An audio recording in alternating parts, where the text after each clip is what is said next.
이 시간 함께 나누실 하나님의 말씀은 출애굽기 22장 7절에서부터 17절까지 말씀입니다. 구약 성경 116페이지에는 출애굽기 22장 7절에서부터 17절까지 말씀을 다 함께 봉독하시겠습니다. 사람이 돈이나 물품을 이웃에게 맡겨 지키게 하였다가 그 이웃 집에서 도둑을 맞았는데 그 도둑이 잡히면 갑절을 배상할 것이요, 도둑이 잡히지 아니하면 그 집 주인이 재판장 앞에 가서 자기가 그 이웃의 물품에 손댄 여부의 조사를 받을 것이며, 어떤 이런 물건 즉 소나 낙이나 양이나 의복이나 또 다른 이런 물건에 대하여 어떤 사람이 이르기를 이것이 그것이라 하면 양편이 재판장 앞에 나아갈 것이요, 재판장이 죄 있다고 하는 자가 그 상대편에게 갑절을 배상할지니라. 사람이 낙이나 소나 양이나 다른 짐승을 이웃에게 맡겨 지키게 하였다가 죽거나 상하거나 끌려가도 본 사람이 없으면 두 사람 사이에 맡은 자가 이웃의 것에 손을 대지 아니하였다고 여호와께 맹세할 것이요, 그 임자는 그대로 믿을 것이며 그 사람은 배상하지 아니하려니와 만일 자기에게서 도둑 맞았으면 그 임자에게 배상할 것이며 만일 찢겼으면 그것을 가져다가 증언할 것이요, 그 찢긴 것에 대하여 배상하지 아니할지니라. 만일 이웃에게 빌려온 것이 그 임자가 함께 있지 아니할 때에 상하거나 죽으면 반드시 배상하려니와 그 임자가 그것과 함께 있었으면 배상하지 아니할지니라. 만일 새낸 것이면 새로 족하니라. 사람이 약혼하지 아니한 처녀를 꾀어 동침하였으면 납폐금을 주고 아내로 삼을 것이요, 만일 처녀의 아버지가 딸을 그에게 주기를 거절하면 그는 처녀에게 납폐금으로 돈을 낼지니라. 아멘.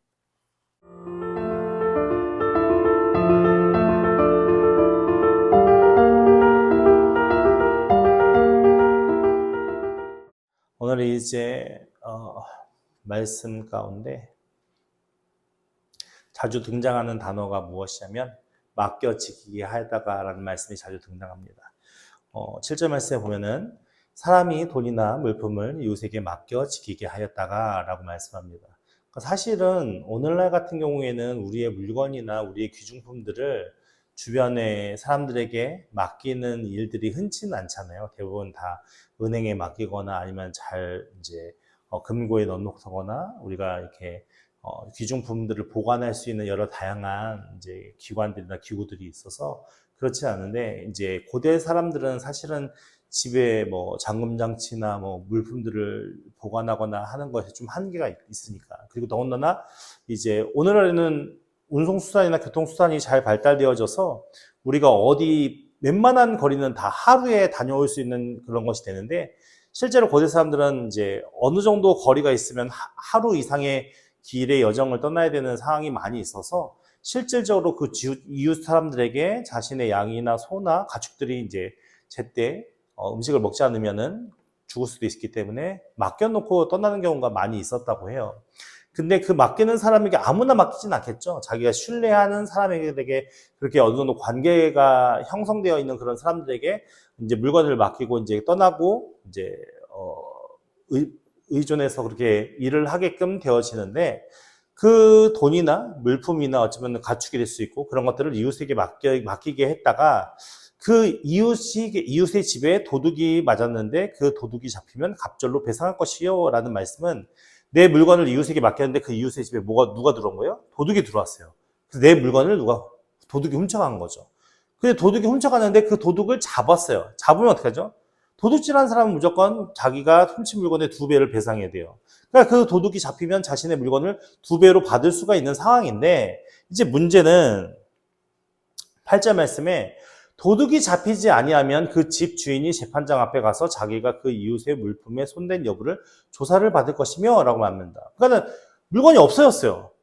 근데 도둑이 들었다고 이제 집주인이 얘기하는 거죠. 도둑이 들어서 물건이 없었습니다 라고 얘기를 한 거죠. 근데 물건을 맡긴 자는 명확한 사건을 볼 수가 없잖아요. 왜냐면 오늘처럼 CCTV가 있는 것도 아니고 무엇인가 이렇게 볼 수 있는 것이 증거가 명확하지 않으니까 그 맡겼던 집주인의 말을 들을 수밖에 없거든요. 근데 그 집주인이 이제 우리 집에 도둑이 들어서 당신 물건들이 없어졌습니다 라고 얘기하면은 누구 앞으로 나아가는 거예요? 재판장 앞으로 나가는 거예요. 그러니까 그것에 대해서 판결을 해줄 수 있는 사람 앞에 나가는 것이죠. 그러니까는 서로 그것에 대해서 감정 싸움이 되고 시시비비 그걸 따지게 되면 그것이 옳지 않으니까 그것을 제3자에게 맡기는 겁니다. 누구 편에 들지 않는 재판장 제3자에게 그 사건에 대한 어떤 진상에 대해서 이렇게 조사를 해달라고 이제 부탁을 하게 되어집니다. 그래서 그 조사를 받게 됐을 때 어떤 이름 물건, 즉 소나 낙이나 양이나 의복이나 또는 다른 이름 물건에 대하여 어떤 사람이 이르기를 이것이 내 것이라면 양편이 재판장 앞에 나아갈 것이요 재판장이 죄에 있다고 하는 자가 그 상대편에게 갑절을 배상할지니라. 그러니까 예를 들자면은 물건이 없어졌는데 없어진 물건을 없어졌다고 해서 가봤더니 그곳에 물건이 있는 거예요. 그 물건이 있어서 이것이 내가 잃어버린 물건입니다 라고 얘기를 했다면 무엇이 문제가 되냐면 그 물건을 맡은 자는 원래 그 물건의 주인에게 어떻게 얘기한 거예요? 거짓을 얘기한 거죠. 거짓을 얘기했으면 어떻게 된 거예요? 도둑질을 하는 거예요. 그 도둑질한 죄의 형벌이 그에게 씌워지는 거고, 맡겨놓은 자는 맡은 자가 도둑으로 이제 그 물건이 없었습니다 라고 얘기를 했음에도 불구하고 가서 보니까 자기가 맡겨놓은 물건이랑 똑같은 물건이 있을 수 있겠죠. 아니면은 자기가 맡겨놓은 물건이 없어져서 손해를 봤으니까 오히려 반대로 이것이 내 물건입니다 라고 거짓 증언을 할 수 있단 말이에요. 그렇게 해서 거짓 증언을 하게 되면은 그 재판장이 거기서 판단을 하는 거예요. 그러니까는 이 사람 말도 들어보고 이 사람 말도 들어봐서 그 당시 상황과 정황을 봐서 어느 한쪽이 거짓말을 하면 거짓죄에 의해서 그 상대방의 그 배상의 절반, 그러니까 갑절을 배상해 주는 거고, 도둑질한 사람은 도둑질했기 때문에 그 도둑질한 거에 갑절을 배상해야 되는 거예요. 이해가 되십니까? 양측의 입장을. 그러니까 맡겨놓은 사람은 자신의 물건이 없었는데 다른 물건이라고 우겨서 거짓 증언을 할 수 있는, 거짓말을 행할 수 있는 죄가 있을 수 있고, 맡겨진 사람은 진짜 도둑이 훔쳐가서 없는데 만약에 도둑이 훔쳐가지 않고 자기가 그것을 도둑이 훔쳐간 것처럼 거짓으로 그 물건을 자기가 취하고 싶은 마음 때문에 욕심 때문에 거짓으로 그 물건을 취할 수가 있던 거예요. 그러니까 결국 그 사람은 도둑질하는 게 돼버리는 거죠. 그렇게 해서 그것에 대해서 누가요? 재판장이 판결을 해야 되는 거예요. 근데 이게 되게 어려운 게 뭐냐면 오늘 같은 경우에는 오늘날도 그렇잖아요. 작정하고 속이려고 하면 얼마든지 속일 수 있잖아요. 그러니까 이 당시에는 얼마나 더 쉽겠습니까? 그리고 막말로 이 사람들이 서로 주고받는 물건들이 고가의 물건이라면 그 고가의 물건을 취하고자 하는 자가 뒷돈으로 자기에게 유리한 재판을 끌어내기 위해서 뒷돈으로 재판장을 매수할 수도 있겠죠. 그러니까 이런 여러 가지 복잡한 상황이 얽힐 수가 있는 거예요. 근데 문제는 10절 말씀에 보세요. 사람이 낙이나 소나 양이나 다른 짐승을 이웃에게 맡겨 지키게 하였다가 죽거나 상하거나 끌려가도 본 사람이 없으면, 그는 자기가 어떤 사람에게 의해서 낙이나 소나 양이나 다른 짐승들을 맡았는데 보니까 짐승이 없어지는 거예요. 근데 그 없어지는 과정의 일을 죽거나 상하거나 끌려가는 것을 본 사람이 아무도 없어요. 주변에 아무 사람이 없다는 것은 그만큼 치밀하게 계획되어 가지고 이 동물이 죽임을 당한 거죠. 그러니까 사람이 그랬다면 도둑질한 사람이 그런 거고, 만약에 짐승이 그랬다면 짐승이 아무도 없는 사이에 그 소나 양이나 짐승들 끌고 갈 수 있잖아요. 그렇게 되면은 두 사람 사이에 맡은 자가 그 이웃의 것에 손을 대지 않았다고 누구에게요? 하나님께 맹세하는 거예요. 그러니까 이 모든 일의 전제는 무엇이냐면 하나님 앞에 정직하게 이야기하고 정직하게 표현해야 되는 거예요. 그러니까 물건을 맡은 자 입장에서 어떤 책임이 있는 거예요? 이 사람과의 관계니까 상대방의 물건을 내가 맡았으면 그 맡은 것을 책임 있게 잘 관리하고 다스려야 하는 책임과 의무가 있는 거예요. 근데 실상 그 맡은 물건을 보니까 인간이든지라 어떤 마음이 생길 수 있어요? 욕심이 생길 수도 있죠. 아니면은 귀찮아서 소홀히 대할 수도 있단 말이에요. 근데 하나님은 그걸 좋게 봐주시는 거예요? 그렇지 않다라는 거죠. 그래서 도둑이 들어서 물건이 없어졌을 때에 자기가 아무런 대응을 할 수 없는 상태에서 그것이 없어졌다면은 재판을 통해서 자신의 정직을 소명받을 수 있는 거예요. 근데 만약에 거짓을 행할 수도 있잖아요. 그 물건이 탐나서. 근데 거짓을 행하면 어떻게 되는 거예요? 누구 앞에 거짓을 하는 거예요, 지금? 하나님 앞에 거짓을 맹세를 하는 거예요. 그럼 하나님의 거짓 맹세라면 하나님이 그냥 내버려 두실까요? 물론 그 상황은 피할 수 있을지 몰라요. 하지만 종국에는 그 하나님이 그 거짓말로 인한 자신의 하나님의 이름을 망령되이 일컫는 거잖아요. 거짓 하나님 앞에 맹세한다는 것인데. 근데 그것에 대해서 망령되이 일컫는 죄, 그리고 또 도둑질을 한 죄, 그리고 거짓말을 한 여러 가지 많은 죄에 대해서 하나님이 형벌을 내리시겠죠. 그러니까는 이 이스라엘 백성들이 지금 하나님이 명령하신 규례와 율례는 내 앞에서 정직을 행하며 서로가 서로에게 책임을 갖고 각자 자신의 삶에 대해서 이웃에게 피해를 가지 않는 범위 내에서 자유롭게 그렇게 생활하기를 권장하는 어떤 규례와 율례거든요. 그러니까는 만약에 물건을 맡겼는데 그 물건을 맡은 소나 양이나 짐승이 죽임을 당하거나 해를 당하거나 없어졌어요. 없어졌는데 아무도 보지 못했어요. 그러면 그 맡은 자가 나는 어떤 것도 그 물건에 손대지 않았다라고 하나님 앞에 맹세를 하면 어떻게 하라고 말해요? 네, 그 임자는 근데 믿으라고 말해요. 그만큼 신뢰가 있어야 한다는 거죠. 인간 사회 속에서 그 상황 속에서 서로의 관계 속에서 신뢰가 있어야 한다는 거예요. 그러니까는 하나님과 우리와의 관계 속에서의 신뢰도 중요하지만 우리가 하나님을 믿고 따르는 그 신뢰가 중요하지만 그 신뢰가 온전히 형성이 되어진다면 결국 무엇입니까? 그 하나님 안에서 함께 있는 백성들 사이에서도 신뢰도 매우 중요함을 말씀하고 있는 거예요.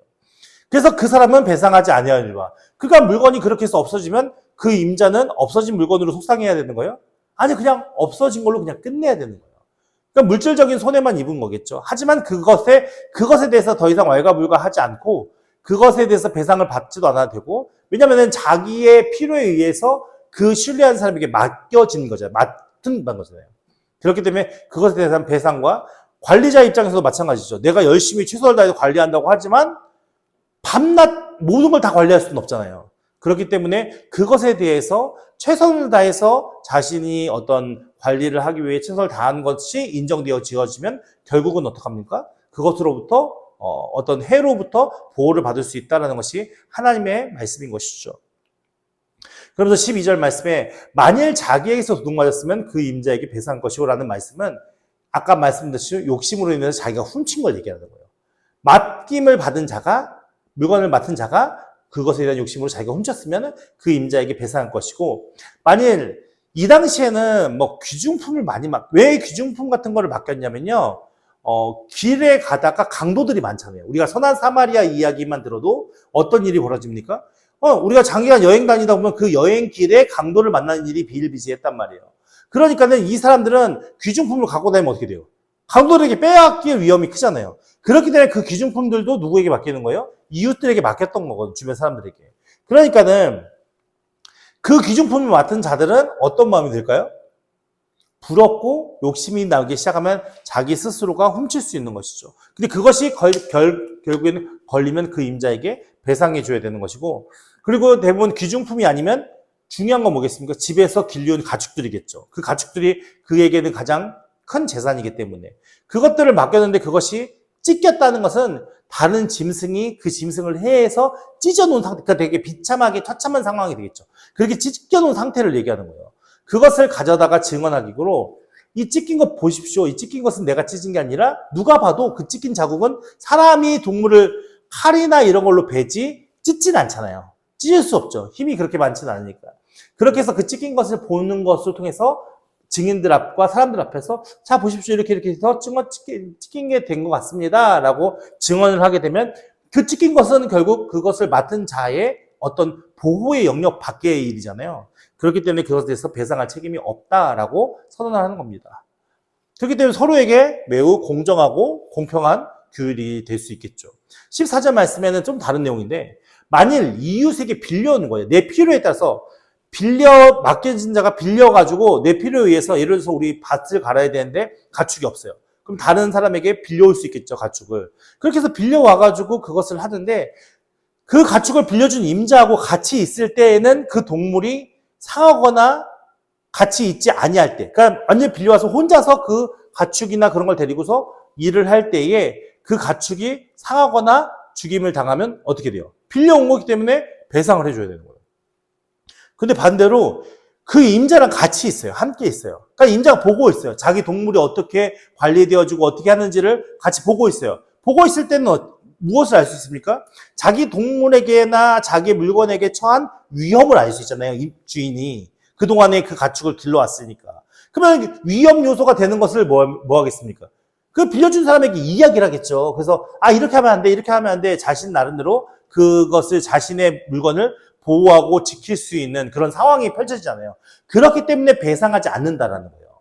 근데 만약에 예를 들어서 새를 냈잖아요. 새를 낸 것은 그 동물이 어떻게 보면 새를 빌려서 쓰는 값도 있지만 예를 들어서 그 동물이 빌려와서 상하게 되더라도 그 새 낸 것으로 셈이 다 끝나는 거예요. 그러니까는 새 낸 돈 안에는 그 동물을 빌려와서 사용하는 것도 있지만 그 동물에 대한 값도 같이 지불하는 거기 때문에 새 내는 것이면 새 낸 것으로 족하다라고 말씀하는 것이죠. 근데 이제는 어떤 처녀의 일인데 사람이 약혼하지 아니한 처녀를 꾀어서 약혼했다는 얘기는 뭡니까? 이미 배우자가 정해 있다는 얘기죠. 정혼자가 있어요. 근데 그렇지 않은 어떤 한 처녀를 꾀어서 동침을 했어요. 근데 처녀 입장에서 만약에 강제로 이 자신 남자에게 위험한 일을 당했을 때는 어떻게 되죠? 소리를 쳐서 알려야 돼요. 그러면은 그 남자는 어떤 벌에 처하게 되죠? 죽임을 당하잖아요. 그런데 그래서 자신의 몸을 보호할 수 있어야 되는데 여기서 이야기하는 뉘앙스에 보면은 어쨌든 이 처녀와 이 동침한 남자와 같이 어느 정도 합의하에 이루어졌다는 걸 알 수 있겠죠. 그렇게 동침하게 되어지면은 납폐금이라는 게 뭐냐면은 이 유대인의 그 사회에서는 결혼 지참금이 있어요. 그러니까 어떤 느낌이냐면은 어떤 상황이냐면 부인의 아버지, 그러니까 여자의 아버지에게 그 딸은 약간의 소유물처럼 느껴지는 거예요. 그러니까 집의 재산처럼 느껴졌던 거예요. 자신의 딸이 자신의 집 가장, 아버지 가장 밑에 있는 하나의 재산처럼 느껴졌던 거예요. 근데 그 재산이 지금 누구한테 가는 거예요? 다른 남자한테 이동해 가는 거잖아요. 그래서 그 다른 남자한테 이동해 가는 것에 대한 대가를 지불해 주는 게 결혼 지참금이거든요. 그러니까는 어떻게 보면은 우리나라 인식 속에서는 어떻게 딸을 사고 팔아 이런 느낌이 들 수 있겠지만 그 유대 민족 안에서는 되게 당연한 일인 거예요. 그러니까 그게 이상한 일이 아니라. 그렇기 때문에 처녀를 꾀해서 동침을 했으면은 이제 결혼 지참금식으로 그 아버지에게, 아내의 아버지에게, 여자의 아버지에게 이제 은 50세겔 정도의 그 돈을 지불해서 데려와서 자신의 아내를 삼는 거죠.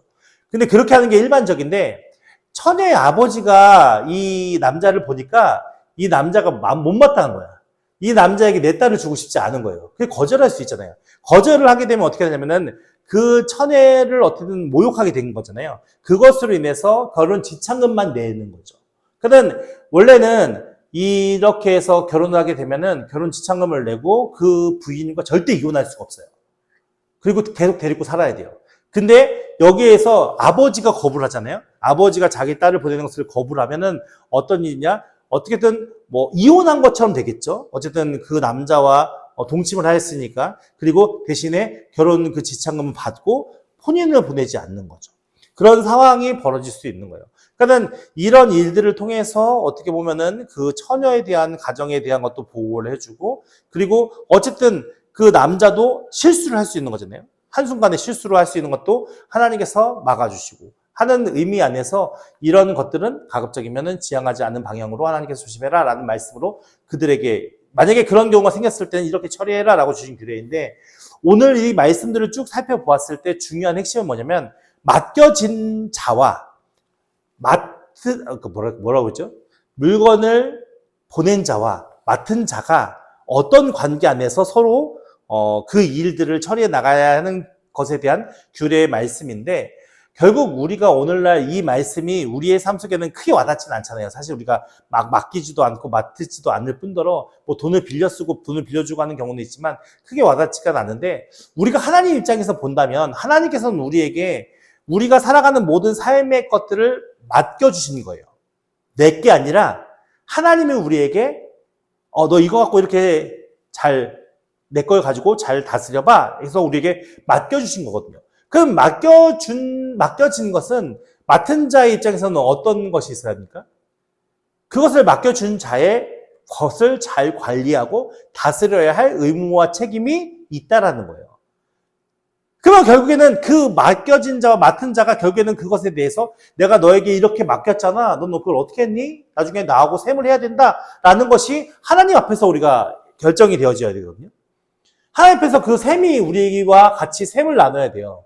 그럼 결국 내가 그 하나님께 맡겨진 것을 그 관리를 제대로 하지 못한다면 어떤 일이 벌어질까요? 부끄러운 일을 당하는 거죠.